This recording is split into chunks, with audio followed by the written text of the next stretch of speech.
All right, welcome back, everybody. I'm Dr. Joon Chun here with my co-host, Dr. Logan Noone. We're both psychiatry resident physicians, and today we're going to be reacting to a vlog from an inpatient psychiatric unit. We're going to be doing some commentary about what the typical experience is like, and if the things that we're seeing in this clip resembles like our experiences. So hopefully we can provide some good insight into the world of inpatient psychiatry, and hopefully you guys are able to find some value out of this. All right, Logan, you ready to go? Fire it up. All right, let's get started. So I'm gonna share this video. This is from a creator on YouTube called Living Well with Schizophrenia. I believe this individual is based in Canada. So Logan, you may notice some corollaries to the system that we have here, but I do think there's going to be some elements that are going to be kind of shocking for you. So here we go. Sounds good, eh? All right, there you go. Getting into the mood already. So I'm going to play you a little bit, and then I'm going to pause, and we'll have a discussion. A Day in My Life as a Psych Ward Hospital Patient by Living Well with Schizophrenia. So just waking up on the ward, there's been a lot of slamming doors for whatever reason, but kind of been drifting in and out of sleep since about 5 a.m. It's now about 7:30, so I'll probably get up soon. Every morning starts with this, at times, intense Catholic prayer. I'm not sure how that's a thing, but this is a Catholic religious church, and so that is a thing here. So with that, let's get started with our day.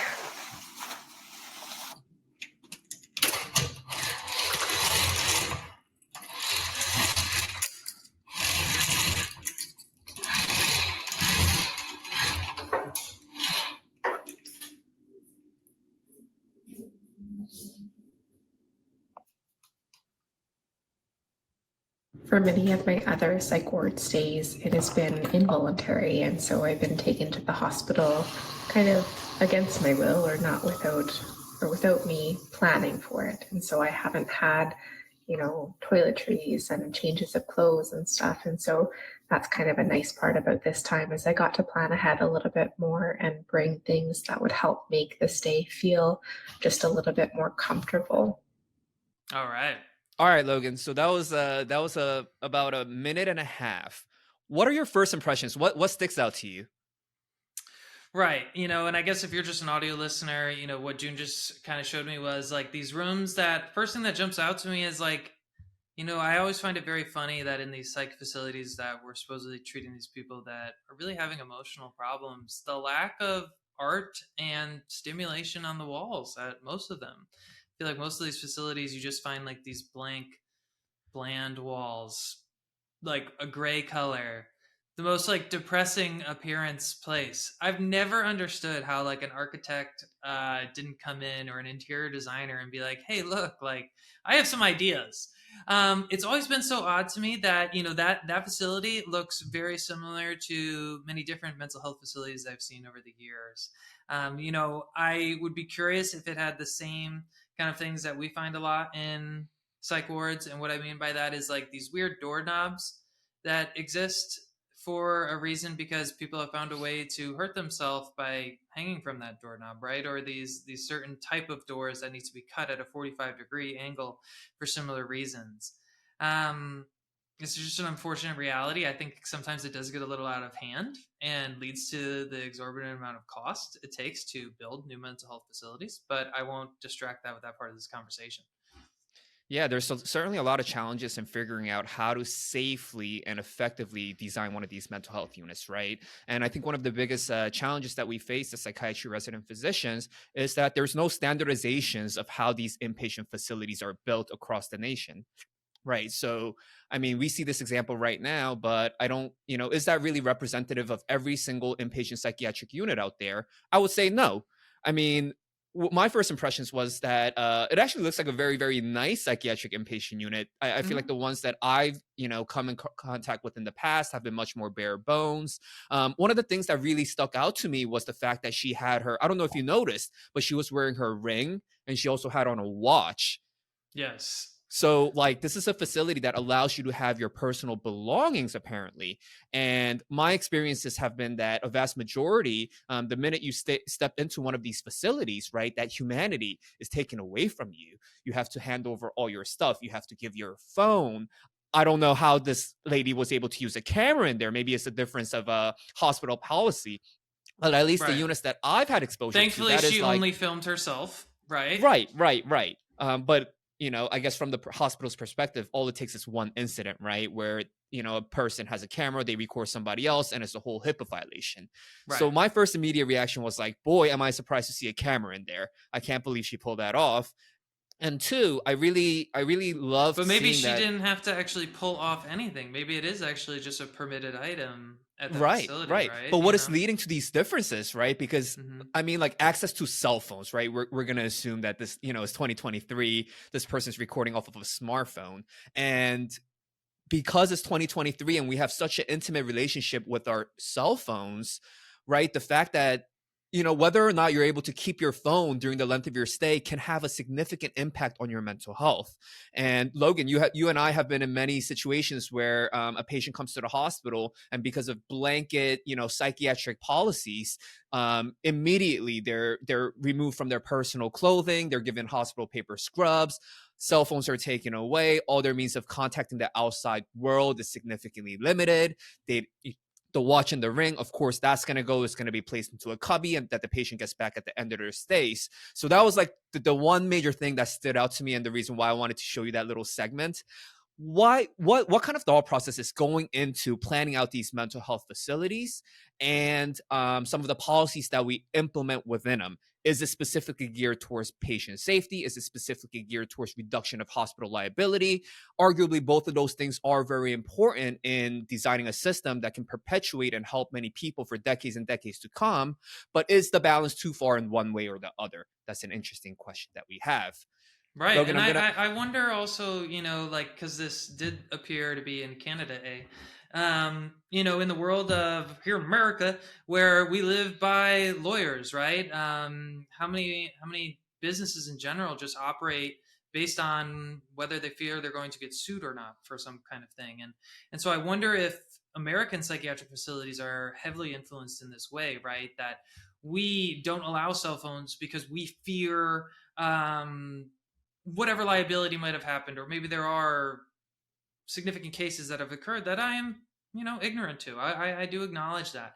But perhaps, you know, compared to Canada, that of course I don't understand the full intricacies of that world. Different healthcare model, right? You know, very different than here in America. So perhaps that risk of liability is also radically different, allowing these units perhaps a little bit more flexibility, because I would actually like to see certain, at least inpatient units, engage in healthy cell phone use. I would love to teach a group class. You know, I've taught like group classes on these units about like meditation. What if I could teach a class that like healthy use of cell phones? Like, what does this actually look like in your daily life? Like engaging on the cell phone, what do we always talk about? Like less than 2 hours a day. Like it would be no more than 2 hours a day. Like, how can you engage with your social media platforms in a healthy way, where when you interact with them, it doesn't necessarily make you feel down and depressed, but you can engage with it in a more healthy and happy way? Right, it's such an important and integral part of our modern day lives. Why not lean into it while they're in here, you know, in the psychiatric units where you're able to have that higher level of supervision? Right, because Great point, Logan. it's like this false reality. Like, in what portions of the world do you get stripped of your cell phone? I can think of psych Never. wards, jails, and I That's think it. I might have tapped out. You know, it's yeah, like, you know, pre-op for surgery. Even when you're just sitting on a normal medical floor, you're about to pop out a baby, but you're not all the way there yet. You could be chilling watching YouTube on all those things. Doesn't make sense to me always. All right, Logan, we're going to continue to react to the video. I'm going to fast forward to another segment and we'll have a little discussion. Here we go. Can you see my screen? Yes, I can. Rob came by to bring breakfast and we got in a fight.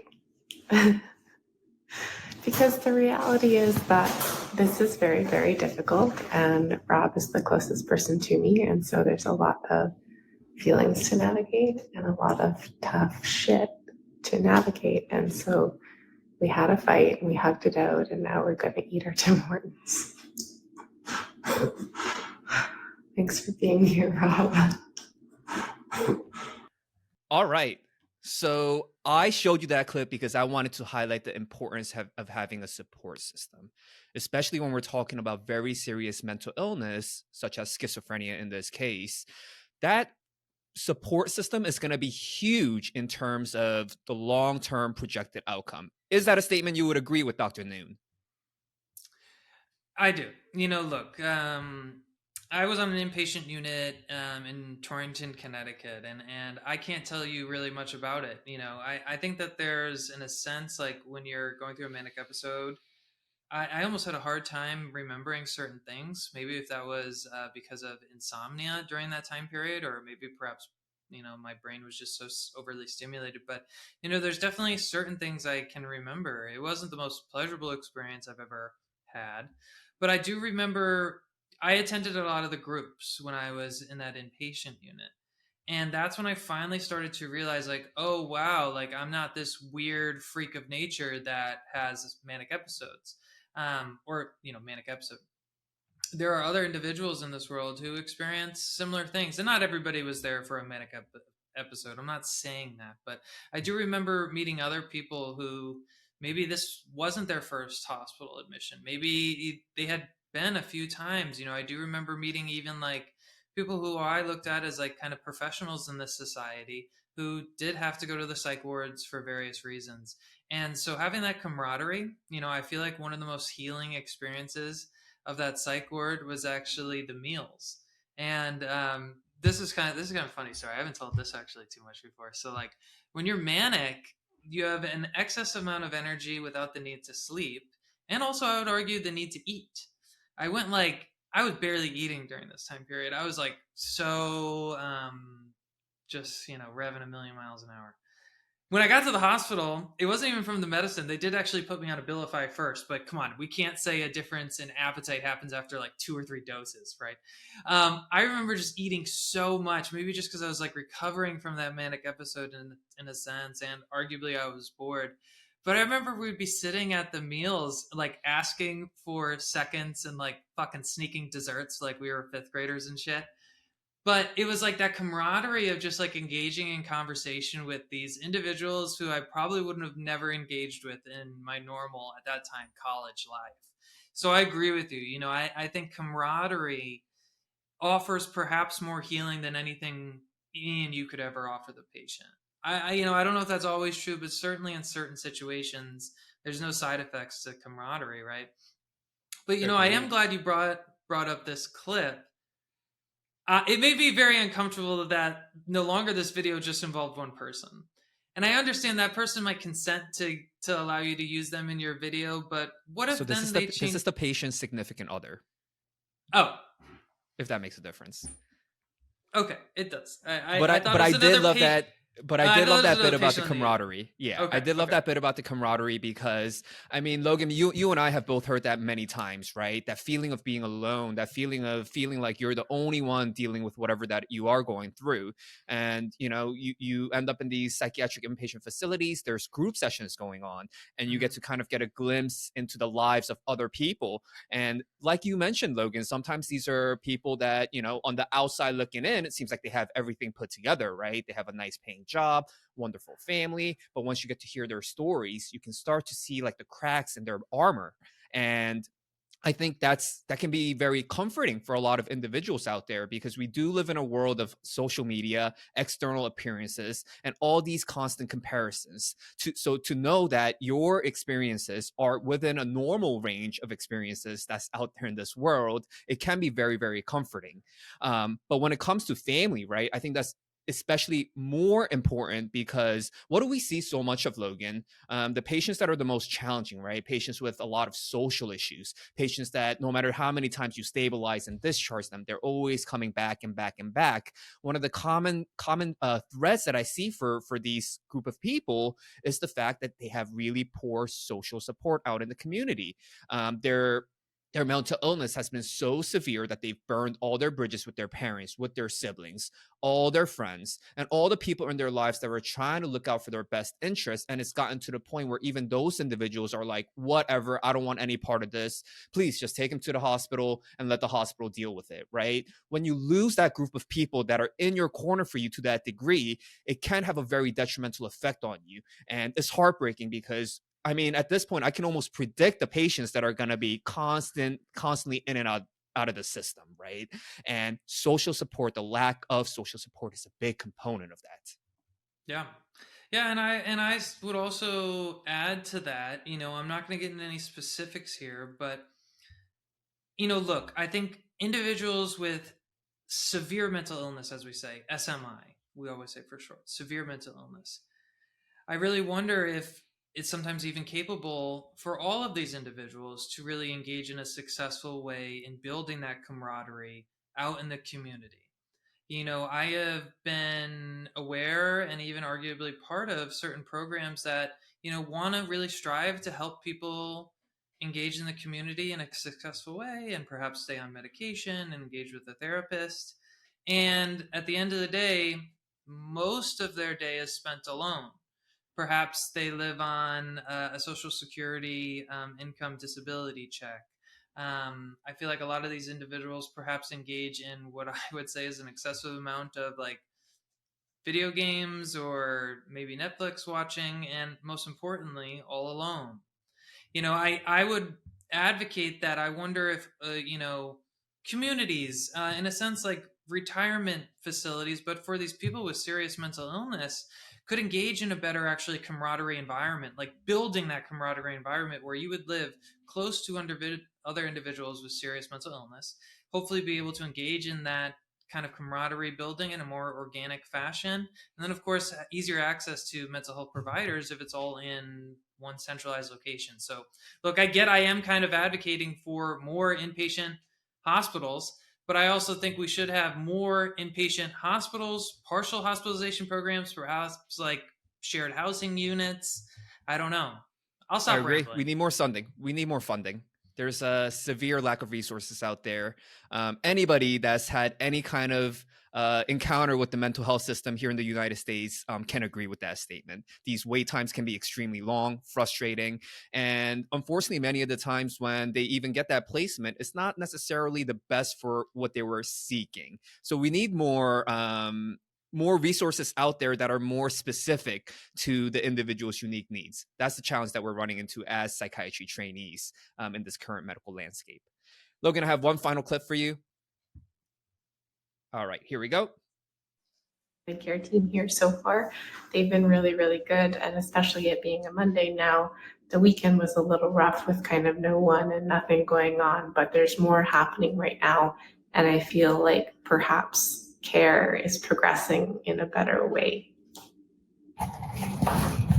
I'm just breaking out at the psych ward. Just kidding. I get grounds privileges for an hour at a time. So I'm going to go out and go for a nice run. I find it grounding. It helps to keep some semblance of normalcy here.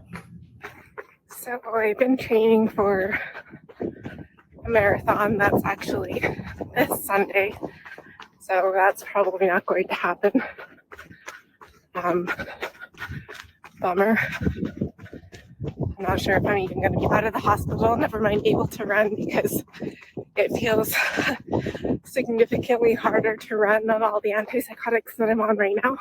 All right, Joon. For the listeners, I was looking at a woman running outdoors, and yeah, Joon, you hit me in the soft spot here, man. I mean, your dream of having outdoor access at an inpatient psych facility, right? Tell the audience a little bit about that, Dr. Noone. Right. I mean, I am extremely envious of this person, I must say, in their hospital experience, that they were able to engage in this, and also emotional, right? I wish I had that. I've talked about that in other episodes, but I'll talk about it again here. Like, I went to, when I was manic, it was May of 2011 in Torrington, Connecticut. If you've never been there, it's this beautiful area with lots of trees, forest, and like these kind of rolling hills. I was on the psych ward unit that was, I don't know what number floor, but it was like the top floor. So from my room, it was a gorgeous, gorgeous view.